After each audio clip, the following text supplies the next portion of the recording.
Hi, Debbie here. I have a couple of projects that I've been working on over at Ink the Edges that I just want to share with you. And the first one is a little needle book. It's a little 3x4. It's really tiny. It's a tiny little book. And it's not a sewing book. It's just for needles. That's all it's designed to do. And this is the little needle book I made here.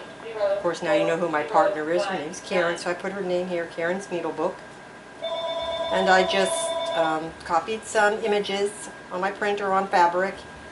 You're familiar with that when I use that on one of my other fabric books. That little image there. And I just have some trim and a little rose cluster here. And that is the front of the little book. And then just some eyelet trim for the side there, and this is the back. This is just another little mouse image here, and then some more of those little rose appliques that I like. And yeah, and you open it, and this is all it's for, is just to hold needles. That's all this is designed to do. If you like embroidery and you have like all different sizes of needles, this is great for that, because you could put a size here and then you can go to the next and have another size here. Because when I was doing embroidery, I had, 4 or 5 different sizes needles that I needed to use when I was making a project, so that's kind of good there. And I used to put numbers, what gauge they were, so I'd know which needle I needed. And in the back, they needed to have a little pocket, which I made, and a tag. And I just made a little fabric tag, and I just put made by. And then I just have another little image, a little mouse here, and that just goes in like that. I was debating whether or not to put this on the back, but I didn't want to cover any of this up, so I just stuck it on the tag. So that was my little needle book that I made. Another swap that I'm in, we were to do handmade flowers. Now this is the one that I have a real hard time with, is making handmade flowers, but these are what I made. We're only supposed to make 4, but I decided I'd go ahead and send her more, because I'm not really that good at doing the handmade flower thing. So this is one that I just use, the trim, and I did a running stitch and just gathered it, and then I have a little bead with a little bead cap on top of it here, and I have a little Velcro on the backs of them. So this was one. Now this one you probably seen. I think I posted this once before. She did a video on it. I saw this on Facebook and I thought, let me try. Well, this was my version of it. I think the one she made was a little bigger, because she had 3 pearls and I've only used 2. But this was this one here. I don't even know what's this called.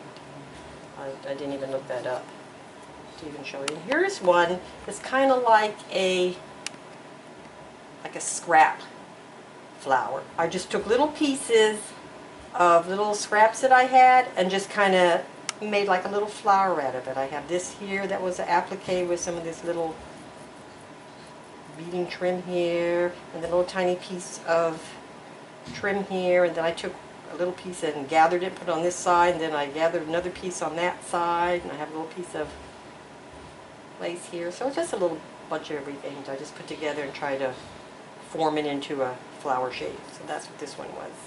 And that turned out pretty good. I was really kind of proud of myself on that one. And then here's just 2 pieces of lace that I gathered. Put a little resin flower in the center. They were supposed to be little, in case you're wondering why they were. That was the whole idea. They were supposed to be like 1 to 1.5 inches, even though some of these are a little bit bigger. But they were supposed to be little. I just cut this lace in half and just did it twice, and then put a little resin flower in the center of that one. And then here's this one, a little teeny tiny one with the little blue pearl in the middle of that one. So there's the flowers. And the last thing I'm working on was a Shabby Chic Tag. So this was a little Shabby Chic Tag that I made. This is a Tim Holtz die. A lot of you are familiar with that, with the bird cage and the bird. And I have the bird inside instead of outside, because I bent the bird cage a little bit to give it a little bit of dimension, and I have it up on foam mounting foam just on the sides, so the inside's not down at all. And then I have some of this dangle trim that I have here that I got from Tammy, and I also used some lace under here that was also gifted to me from Tammy. So all the lace that I used on this little tag was from Tammy, and this one here, this is a beautiful, I guess it's a trim. It's just a bunch of flowers, but it's, oh, I love it. It's actually under all my Wild Orchid craft flowers over here, because I ended up covering them all up. Just something I really very rarely do is cover things up, but I did it on this because that was all down here like that. And I painted it white with gesso, and then I took a stencil and used modeling paste, and I just stenciled some script in the background. And then just a little seam binding bow and a little flower there. And then yeah, so this is my little Shabby Chic tag that I was working on. So these are the projects I've been working on over at Inked the Edges. So I want to thank you for watching, and I'll talk to you again soon. Bye.